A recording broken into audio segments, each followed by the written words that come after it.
الأخبار الجميلة إنه أوتافيو رجع لتدريبات نادي النصر وتدرب اليوم مع النصر. أوتافيو أبدا ما هو مشكلة، ممكن خيسوس يحب اللعيبة من غير كرة. خيسوس أسلوبه كله ركض. أوكي رونالدو ما يقدر متابعة، ما حتخسر شيء. يركض ضغط عالي، أنا أتكلم شوفوا ضغط عالي 90 دقيقة، البقية يركضون. رونالدو يسجل، رونالدو يسجل اهداف حاسمه. ممكن السبب هذا اللي خلى خيسوس يبحث عن لاعب يعود الدفاع ويجري لكن اوتافيو بالكوره حريف. حتى في الركض اوتافيو كان يركض ويطبق ضغط عالي اوتافيو، بس مو ذاك الضغط اللي ممكن خيسوس يقول عليه لاعب، لا اللاعب ذا من غير كره يجري ويركض. لا اوتافيو حريف بالكوره، ولد حريف، ويوصل الكرة للمهاجمين والأجنحة يوم يقصون بشكل صحيح. حتى اللمسة حقه ذي أوتافيو. فخيسوس خلاص، خيسوس إنسان عاش في الدوري، عرف إيش مشكلة النصر. مشكلة النصر كانت في التعاقدات.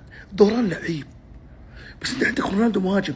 دوران قبل لا يجي النصر هل شافوا اللاعب يرجع يدافع؟ اللاعب لا بس دوران كان فيه تعالي، فيه من التعالي كذا تحس، مع انه حريف ولعيب وتلفت لعيب. بس انا عندي واحد يسجل، عندي هذا انا موجود يسجل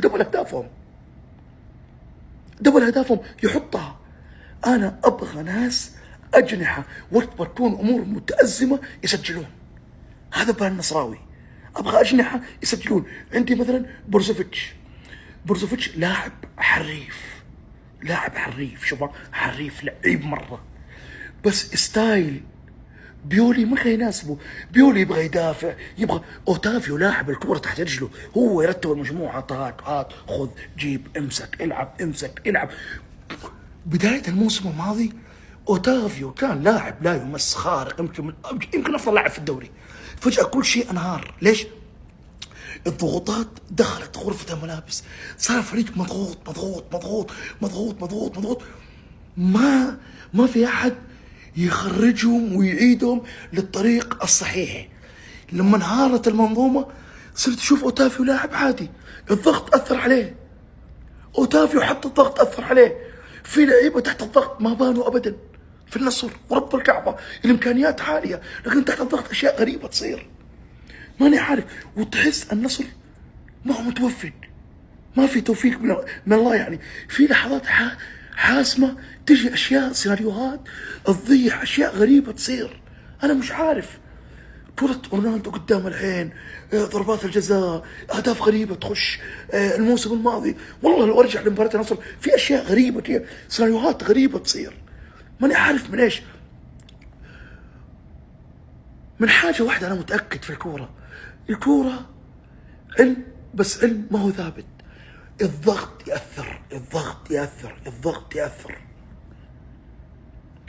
اللعيبة المحليين النصر كان يحتاج إلى 6 أو 5 متمرسين في الأجواء هذه المشحونة يعرفوا يديرونها. اللاعب المحلي تحت الضغط هو يشعر بالجمهور وينقل رغبة الجمهور وحماس الجمهور للاعب الأجنبي. اللاعب الأجنبي ذولي بيئة، النادي عائلة، الأندية هذه عائلة تبنى كعائلة. اللاعب الأجنبي يوم يشوف اللاعب السعودي يطالع فيه يناظر فيه بكرة يسوي زيه، والله العظيم هذول عائلة. الفريق لما يبنى كعائلة صعب جدا هزه، حتى في الليالي اللي يسقط فيها والجمهور يصفق له، لأنهم عائلة، إخوة على قلب رجل واحد، ناس تموت في الملعب، كل واحد يشيل الثاني. هذا الشيء صار مع الاتحاد الدور الثاني وحقق الدوري والكاس، وصار مع الاهلي في النخبه، وهلال فتره خسوس السنه الاولى. هذه الاشياء تصير، هذه الاشياء تنقل من اللاعب المحلي وتنقل يوم الجمهور يكون قريب من اللاعب. لكن خبر عودة اوتافيو خبر جميل للامانه، متابعه ما حتخسر شيء.